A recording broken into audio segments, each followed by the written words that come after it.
Buenos días, me llamo Sonia Rebollo Revesado y voy a exponer la ponencia Consecuencias jurídico-sociales a las que se enfrentan los menores y familiares por denunciar delitos de naturaleza sexual. Según los datos del Instituto Nacional de Estadística y del Ministerio del Interior recogidos entre los años 2010 y 2020, el 20% de los niños, niñas y adolescentes en España son víctimas de violencia sexual. El 75% de las víctimas son del sexo femenino, con picos de edad entre los 9 y los 10 años y entre los 14 y los 16. El 95% de los agresores son de sexo masculino. De ahí, el 56% de ellos tenía entre 11 y 20 años. En el 65% de los casos, el agresor pertenece al entorno familiar. Cada 3 horas se abre en España una investigación sobre un delito sexual a menores. En un 30 o 35% las víctimas presentan secuelas a medio y largo plazo, recuerdos, imágenes intrusivas, insomnio, pesadillas, tristeza, sentimientos de rabia, miedo, vergüenza, culpa. En la actualidad, según esos datos del Instituto Nacional de Estadística, el número de denuncias está aumentando considerablemente. De hecho, el título 8º del Código Penal, que regula estos delitos, ha sufrido una importante modificación por la Ley Orgánica 8/2021 de 4 de junio de protección integral de la infancia y a la adolescencia frente a la violencia, introduciendo cambios destacables en relación a la situación de estos menores de edad, agravando no solo los tipos penales, sino también ampliando el marco de protección de los menores con discapacidad. Los delitos más frecuentes, según el Instituto Nacional de Estadística, son cometidos contra menores, son agresión sexual, abuso sexual, acoso, incluyendo ciberacoso, sexting o stalking, exhibicionismo, provocación sexual, prostitución, corrupción de menores, grooming y trata de seres humanos con fines sexuales. Bien, la observación general número 13 de 18 de abril de 2011 del Comité de Derechos del Niño de la Organización de la ONU establece el derecho del niño a no ser objeto de ningún tipo de violencia física y sexual. Y esta observación es tenida en cuenta en nuestro derecho interno, como les decía, con la regulación o la tipificación de los delitos en el Código Penal, incluso su posterior modificación en el 2021 para agravarlos. Si el bien jurídico protegido en estos delitos de naturaleza sexual es la libertad sexual en el ámbito de las personas, en el ámbito de los menores, esta protección se extiende al derecho a vivir la sexualidad en condiciones de libertad, a proteger tanto su indemnidad sexual como el correcto proceso y aprendizaje en la formación en este campo. La repulsa social en España ya tiene tanto calado y es de tal trascendencia que tiene reflejo incluso en una sentencia o en una de las más sentencias del Tribunal, recientes sentencias del Tribunal Supremo 690-2021 de 15 de septiembre. Textualmente dice la Sala Segunda que los delitos contra la libertad sexual, máxime cuando afectan a menores de edad, merecen un especial reproche moral y social, que impone una contundente reacción penal, proporcionada a su acentuada gravedad, a la especial relevancia del bien jurídico contra el que atentan y a la reforzada tutela de dichas personas que dichas personas merecen como víctimas de los mismos. Bien, de ahí que solo con la información a los menores, solo con la difusión de estas materias, podemos educar para conseguir que un mayor número de denuncias o mayor número de hechos sean denunciados, tanto por los menores como por los progenitores o familiares o quienes tutelan a estos niños. La Declaración sobre los Principios Fundamentales de Justicia para las Víctimas del Delito y del Abuso de Poder de 29 de noviembre de 1985 de la Asamblea General de las Naciones Unidas establece qué son las víctimas del delito y dice que son las personas que individual o colectivamente logran o hayan sufrido un daño, incluso lesiones físicas, mentales y también sufrimiento emocional, pérdida financiera, menoscabo sustancial de derechos fundamentales, etc. Y también dice que la expresión víctima debe extenderse también a los familiares y a las personas a cargo que tengan relación inmediata con la víctima directa. Bien, la Ley 4/2015 de 27 de abril del Estatuto de la Víctima del Delito, que es consecuencia del desarrollo de la transposición a nuestro derecho interno español de la Directiva 2012/29 de la Unión Europea, establece y diferencia claramente qué es la víctima directa de la víctima indirecta. Víctima directa es toda esa persona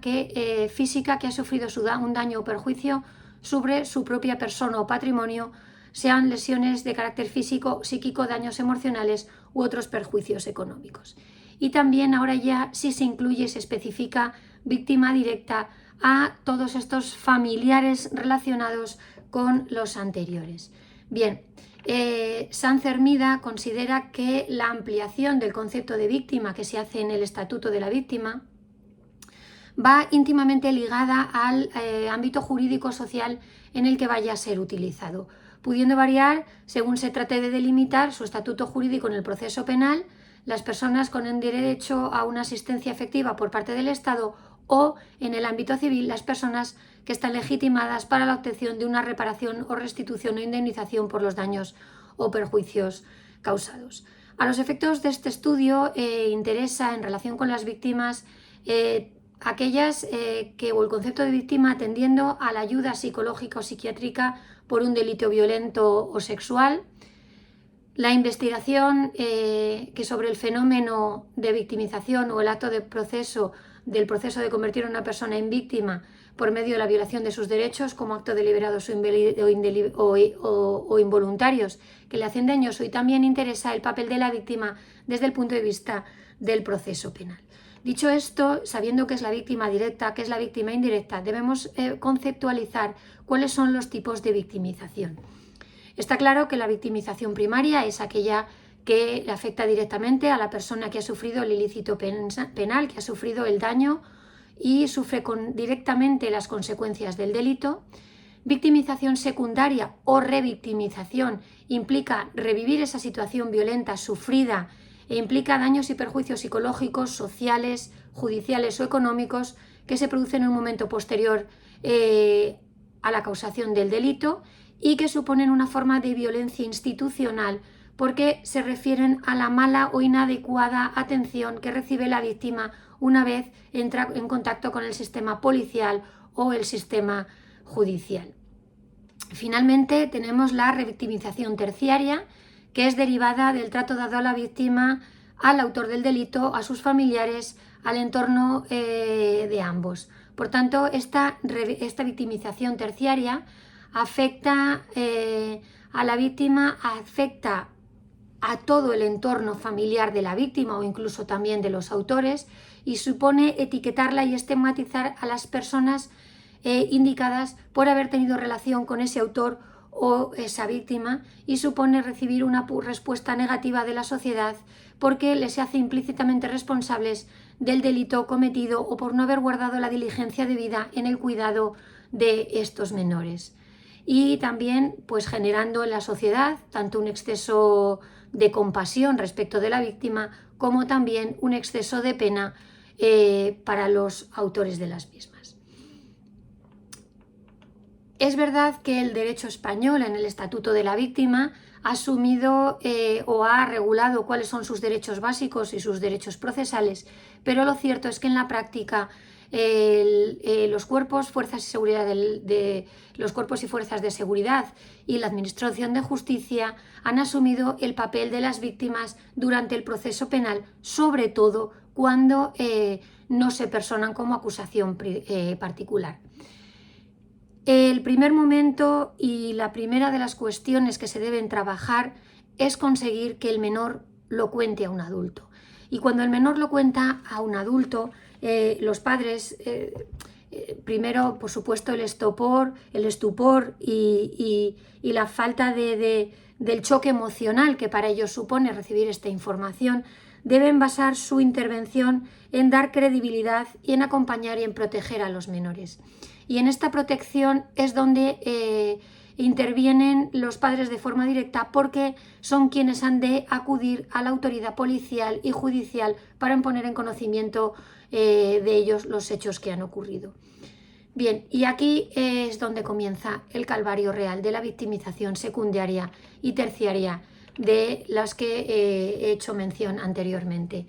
Sobre todo hay un calvario importante para los menores cuando no hay una prueba directa en estos procedimientos judiciales más que la declaración de la víctima y la declaración del investigado, porque puede que no tengamos ni testigos ni ningún otro tipo de datos objetivos o prueba física que lo acredite. Y por lo tanto tenemos el daño del menor, el testimonio del menor como única prueba. Y también tenemos, por supuesto, el daño asociado, psicológico asociado a esta intervención. Recientemente, y así se ha reconocido con una reforma en la Ley de Enjuiciamiento Criminal, se admite por el Tribunal Supremo la declaración sumarial preconstituida como prueba para su ulterior reproducción en el plenario, es decir, en el juicio oral, de tal forma que evitamos que el menor tenga que enfrentarse de nuevo a una vista judicial y al interrogatorio y debate contradictorio inherente a esta dinámica del juicio oral. Y esto se ha modificado así la Ley de Enjuiciamiento Criminal, artículo 433, por la necesidad de preservar la estabilidad emocional y normal desarrollo personal de la víctima menor de edad. Sin embargo, aunque el derecho es así y así está regulado, en la práctica muchos de los profesionales que conforman y participan en la Administración de Justicia, lejos de adoptar una posición empática y garantista con estos derechos de la víctima, pasan a cosificarla y a olvidarse de ella, perdiendo la perspectiva de que son menores de edad, niño o adolescente, pero también menor de edad, y pierden la perspectiva de que lo que ha sufrido la víctima es una absoluta aberración. Dicho esto, es cierto que el abogado del investigado tiene que ejercer el derecho de defensa con todas las garantías y respetándose todos los principios que eligen el proceso penal, pero no todo vale en la defensa de la víctima. No caben preguntas inapropiadas a un menor que pongan en tela de juicio lo ocurrido o la ausencia de control parental o la ausencia del deber de diligencia de sus progenitores o cuidadores o subtutores. Y aquí estamos en la victimización terciaria, es decir, se pierde de vista el hecho objetivo, el abuso, para entrar a juzgar cuestiones subjetivas como el control de esos padres o el control de esos tutores legales con respecto a lo que estaba sucediendo. Esta es función del órgano judicial, incluso también del Ministerio Fiscal, como garante del interés público y de protección de los menores, que se desestimen o que se aparten del procedimiento aquellas preguntas que resultan inútiles o impertinentes o aquellas que van únicamente dirigidas a hacer daño a la víctima directamente o incluso a sus progenitores o incluso a poner en evidencia y hacer público en ese entorno social en el que se encuentra la víctima los hechos que están ocurriendo. Porque muchas veces lo que está pasando es que el responsable del delito, el investigado, el encausado, se autovictimiza haciendo responsable de lo ocurrido al menor, alegando engaño, alegando que prestó el consentimiento, etcétera, etcétera. Es importante decir que hasta los 16 años el consentimiento de un menor en una relación sexual carece de validez. Bien, por lo tanto, no podemos someter a los menores ni a las familias a una sobreexposición a distintas evaluaciones, a distintas entrevistas, a rememorar una y otra vez lo ocurrido, provocando en el menor una situación de descrédito y desconfianza que al final se hace extensible a toda la familia, porque al final lo que estamos afectando es a la autoestima y a crear sentimientos de culpa y vergüenza y hacer incluso que ante esta situación muchas de esas denuncias se retiran por los menores ante el calvario que están sufriendo. También es verdad que la sociedad en la que vivimos se nutre y disfruta de ese sensacionalismo y del morbo alimentado por los medios de comunicación. Los medios de comunicación captan audiencia poniendo y dando datos de estos delitos, dando información sobre las víctimas directas, indirectas, sacando la intervención y la declaración de la padre o de la madre de estas víctimas véase el caso del abuso, brutal abuso, agresión sexual a la menor de Igualada, en la que la madre ha intervenido en más de una ocasión en un medio de comunicación. Es verdad que viene con la voz distorsionada, con la imagen distorsionada, pero ¿hasta qué punto es necesario que un progenitor intervenga para decir lo mal que está su hija? Es inherente a esa agresión que la niña tenga un daño moral grave, un daño físico, evidentemente, por todos es conocido cuáles son las consecuencias, pero realmente es necesario que los padres o los tutores intervengan en medios de comunicación para dar información de ese hecho. Bien, dicho esto, hay una cuestión importante. Como les decía, el 75% de las víctimas son de sexo femenino. Increíble que en el siglo XXI llame poderosamente a la atención que se dé más credibilidad a la declaración y testimonio de una menor por el hecho de ser mujer a el hecho que esta declaración la haga un menor por el hecho de ser varón. Parece que la distinción por el género de la víctima sí se está teniendo en cuenta a la hora de dar veracidad a los hechos que se denuncian. Socialmente no se pone en duda que el delito, que haya sido víctima de un delito de naturaleza sexual, pero es verdad que cuando es menor hay una mayor reticencia a considerarlo víctima, porque al final sigue manteniéndose esa dualidad sexo débil, sexo fuerte que existía antiguamente y que debemos superar. De hecho, quiero reiterar la necesidad de proteger a las víctimas, hasta víctimas directas, y a sus familiares, apartarlas de la información mediática, apartarlas de los procedimientos judiciales para que acudan solo cuando sea estrictamente necesario, una vez que se haya una evaluación forense, una vez que se haya declarado al menor, que haya establecido esa prueba preconstituida con la grabación de la declaración. No se le llame al procedimiento judicial más veces. En una instrucción participan los letrados de la defensa, participa la acusación particular cuando está conformada, cuando se está personada, participa el Ministerio Fiscal y está presente el juez. No es necesario que un menor, sea de la edad que sea, tenga que volver a acudir a un plenario, a un juicio oral, a volver a declarar. Y si bien esto está regulado en el artículo 433, la prueba para los adolescentes no se reconoce así, y por tanto los menores, incluidos hasta que cumplen de los 16, 14 a los 17 años, tienen obligación de acudir a declarar. Por lo tanto, estas víctimas de delitos sexuales tienen que estar reconocidas y tienen que estar protegidas con las máximas garantías. Y esta protección judicial, también de ser una protección y un amparo desde el punto de vista psicológico, es muy interesante un trabajo que está publicado por el Hospital Vall d'Hebron, que se llama Estamos a tu lado, y que es una guía que sirve para situaciones de abusos y agresiones sexuales en la infancia. Sin más, dar las gracias por haberme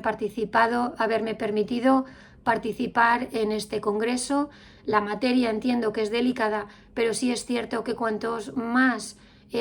hablemos de ella y más llegue a los menores y a los adolescentes, pueden perder el miedo para denunciar, porque las garantías y la protección que se le va a dar desde el punto de vista policial, judicial, psicológico, va a ser máxima. Sin más, agradecer